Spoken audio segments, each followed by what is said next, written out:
Hey everyone, it's Desiree, and I am here with Scrapping for Less and the June 2020 Flavor of the Month card kit, and this month's theme is a walk in a park. As always, the downloads will be available, and that includes the ingredients, so you will see what comes in the double dip set and the banana split, and also the sketch sheet. So again, they will be linked down below and also on my blog. This is the cardstock and the colors that you will receive. Some great bright colors in Red Hot, Brown, Lemon Drop, Black Licorice, Gumdrop Green, Blue Raspberry, and of course the 2 sheets of Nina 110 Classic Crest Smooth. These are the papers in Collection 1, and Collection 1 is called Picnic Time. The paper and the stamp and the ephemera are all by Scrapping for Less. You can see these adorable images, and you guys, if you've seen my previous videos, you know I absolutely love ephemera. I think they make really cute cards. The stamp set is just as precious and also called Picnic Time. You will also get enamel dots by Gina Marie Designs. For Collection 2, this is called Let's Hang Out. And again, the stamp set and the paper is by Scrapping for Less. The paper is called Monkey Around, and the stamp set is called Let's Hang Out. You'll also get some green leaf ribbon, and some enamel dots, again, by Gina Marie. For Collection 3, it's called Pond Life, as is the paper and the stamp set. Now, what's great about the stamp set is not only is it by Scrapping for Less, but it was designed by Tawny Owl Papery. Some yellow daisies by Desiree, enamel dots by Gina Marie Designs. For Collection 4, that is called On the Playground, and of course I'm a little bit ahead, so we'll wait to catch up. There we go. The stamp set's absolutely precious back there.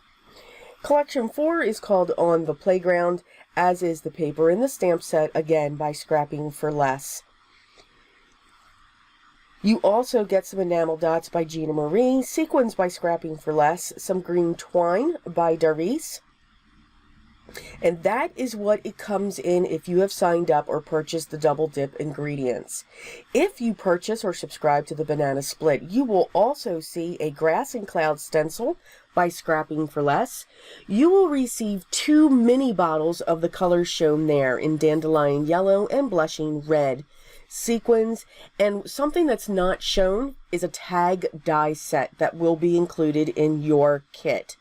Note, and always, all items are subject to change without notice, but only when necessary. So let's start with card number 1. You can see here I chose some of the ephemera. I've cut some shapes, and the design that I am following, or the sketch I should say, is sketch number 2. So I count them, 1, 2, and then 3, 4 from left to right. So I grabbed a couple pieces of the ephemera, mainly the watermelons, because I think they are absolutely adorable, and I'm going to set them down onto the circles that I die cut out. Now, I did use the vintage photo. Again, I am a huge fan. If you guys seen my previous videos, I'm kind of obsessed with it. To me, vintage photo can go on any color. It can go on blues and pinks and purples and reds and greens. The purpose of it for me is to just show the layers. Let the layers stand out. Do you need it? Absolutely not. They will still stand out. I'm going to cut my 2 strips, set them onto my design panel, which is cut by 4 1/4 by 5 1/2, and now I'm going to layer in my focal point as my glue clogs up. So I'm going to real quick unclog that. Again, my glue bottles do clog. I just make sure I put a pin on them. As long as I store them upright with a pin, I don't have a problem. When I forget to put the pin in, they clog up. Just saying. I'm going to use one of the sentiment from this stamp set, and it says, life needs a few more, and I'm trying to find the card, and just like that, I lost the card.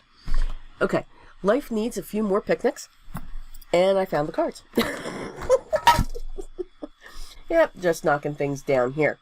So it says it needs a few more polka dots and picnics. So I am going to prop that up using some double-sided foam squares and get that set down into the bottom right-hand corner. I am just absolutely loving that little character. His face is absolutely precious. I'm going to set that down onto my standard A2 size card base, which is 4 1/4 by 5 1/2, and it is a top folding card. For my next card, again, I am going to use sketch number 3. So I've cut my pieces, and I've actually created a base. So one of the things you can do, instead of cutting all your pieces, you can actually cut your base 4 1/4 by 5 1/2, and then cut your 2 other pieces and just layer on top of that. If you keep making those pieces larger, you're actually creating a step. I did take care of the coloring. I did use my Altenew alcohol markers for my coloring, and I did do some ink blending for my panel. So I used a piece of the solid cardstock to create a background, and I'm just going to use my scissors to trim around. There's a lot. I do not like measuring. I'm one to just put a piece on a piece if I'm looking to frame it, depending upon the size, and if I don't know the size or if I didn't measure it, just to cut it with my scissors. It's okay. It's a handmade card. We can do that. I'm going to prop up that focal point, and I'm going to place this down onto my standard A2 size card base. And then I will add some enamel dots. Yes, I still can't find my art glitter glue. Or no, I'm sorry, I'm still waiting for it to come in. But I still can't find the bottle either. I'm trying out, or I'm continuing to use the Simon Says tacky glue. I'm kind of liking it. And that's a car that just went by. I really am kind of liking it. It kind of works. For our next card, I've cut my panels, and I am using sketch number 1. Now, I just made a quick moderation with that because I wanted the 2 panels of the pattern paper to cross. I'm using the perfect sentiment. Relax and breathe. We're doing a lot of that, and we need to do that. So I'm going to use my liquid adhesive, and I'm going to set that down onto my design panel, which is 4 1/4 by 5 1/2. And then I'm going to prop the one on the bottom just to add some dimension to this. The double-sided foam tape that I'm using is by scrapbook.com.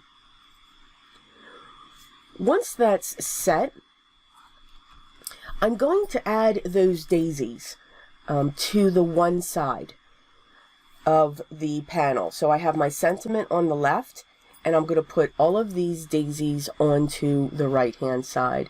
I'm just making sure that the colors are sporadic throughout, just so that they themselves will be shown against each other and not blend in if they're the same color. I'm just putting down some liquid adhesive, and then since these are those silk or material type flowers, we can just press them down and they will be fine and perfectly adhered. I will add some enamel dots to the front of this just to show some accents.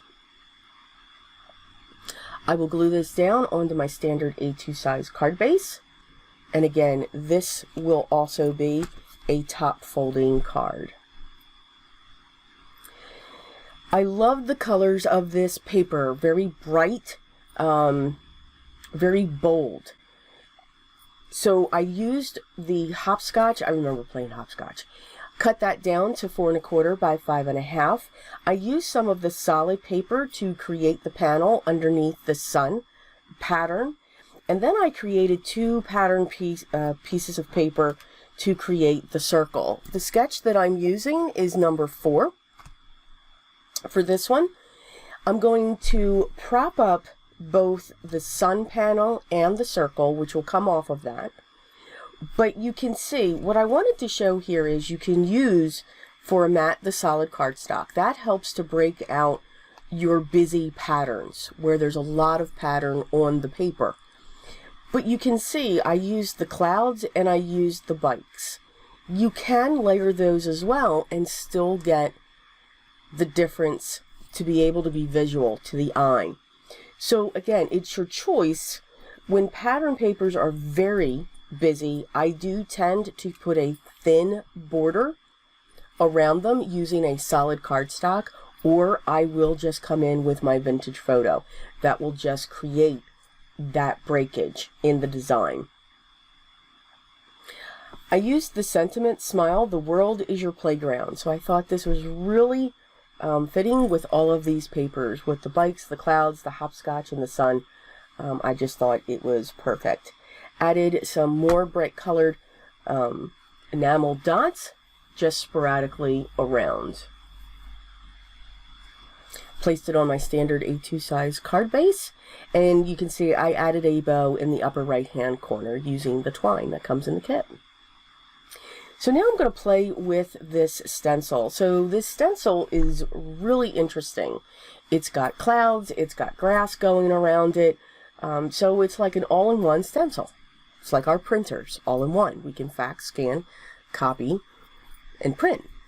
This, we can create a grass, create a sky, we can do all kinds of things. So I'm using my tumbled glass, and I'm using my Distress Oxide, and I'm using my makeup brushes to put those colors down. I am not worried about a perfect blend, because then that can give the illusion of grass. I'm using Twisted Citron and Mowed Lawn for my greens. So I'm putting down the base of the green, and I'm not worried about the colors crossing over. It'll add some difference. Now what's great is you have different blades of grass going through here. Now I'm being careful not to go over the edge of my stencil, because sometimes I do that. I'm being careful, but of course I'm not careful of not going up into the sky. Yeah, I'm daring. I don't like to tape things off. I learn. I eventually do that. And you'll see why. Again, we don't throw our cards away. We just keep creating with them. You can see that's where I added some tape so that I would not go into the cloud formations, because I did. I actually have a little bit of green put in by those two clouds underneath, which is fine. We can cover it up. I'm coming in from the bottom on this stencil, and I'm just adding more and more blades of grass. I'm just adding and adding to get those layers. Again, I'm coming up from the bottom and working my way to the top to get the different levels. Now I'm going to go across the top as well, and it's going to go into the sky. But again, think about it. If we're laying down on the ground, or if we're sitting on the ground and we've got this beautiful horizon that we're looking at, those blades of grass are going to look like they're going into the sky. At least for me. But again, it's our card. So I've now taped off all the grass, because I know what I'll do on this one, because I wanted to use my Nouveau brushes, the hog bristled brushes, just to get some color down. It wasn't bright enough for me, so I will come in, because I just wanted it to be soft. I didn't want it to go too dark. Now, of course, I put blue ink in my white pigment ink pad, but that's okay. We'll clean that out. I'll just actually wipe off the top, and then we'll be clean on that. So I have very faint clouds across the top. This will be a side folding card on my standard A2 size base of 4 1/4 by 5 1/2. And I did use the sentiment again, smile, the world is your playground. I thought that was another way just to pull out that sentiment. I'm going to add some of the clear enamel dots, just to give that some more interest onto this card. So I do hope you like the creations that I came up with using the Scrapping for Less Flavor of the Month card kit. And it is June 2020's kit, and the theme is a walk in the park. So there are some beautiful images in this, many possibilities when it comes to the cards that you would want to make for this. As always, the links to their shop, their blog. I'll also have links to the start of the blog hop. Unfortunately, as always, computer issues just couldn't get into that, but still, don't miss out on that. It's always some beautiful, beautiful inspiration going on in that group. But all the links will be down below. If you're on your computer, hit the Show More on the left, and if you're on a mobile device, hit the arrow pointing down onto the right. If you have any questions, please make sure you leave those down below, and I will get back to you as soon as I can. Enjoy your day, everyone. Continue to be safe and healthy, but always remember what's most important for me, and it happens every day. Always be creative.